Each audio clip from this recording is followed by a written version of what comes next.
माझं सोलापूर न्यूजमध्ये आपल्या सगळ्यांचं स्वागत। 3 लाख रुपयांच्या कारमध्ये MS03 DX8308 या कारमध्ये 4.25 किलो गांजा जोडभावीपेठ पोलिसांनी जप्त केला। श्री सिद्धेश्वर मार्केट यार्डासमोर समर्थ कोल्ड स्टोरेजजवळ पोलिसांनी ही कारवाई केली।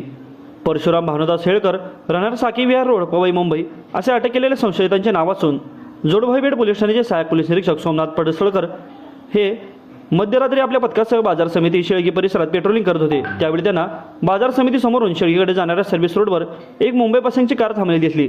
चालकाने कपाळावर वारकऱ्यांसारखा गंध लावलेला होता, त्यामुळे पोलिसांनी त्या गाडीच बंद पडली का, काही मदत हवी का म्हणून विचारणा केली। त्यावेळी त्याने पंढरपूर येथे दर्शनासाठी आलो होतो, नातेवाईकाकडे निघालो असे उत्तर दिले। पण पोलिसांना बोलताना तो थोडा घाबरलेला होता।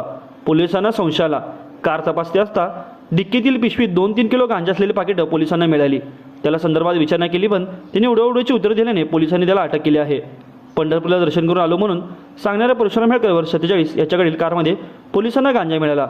मी असला व्यवसाय करत नाही, पहिल्यांदा केला असे म्हणणाऱ्या परशुरामला पोलिसांनी अटक करून न्यायालयात हजर केले। न्यायालयाने त्याला रविवारपर्यंत पोलीस कोठडी सुनावली आहे। माझं सोलापूर न्यूज या यूट्यूब चॅनलला सबस्क्राईब करा आणि बेल आयकॉन प्रेस करायला विसरू नका।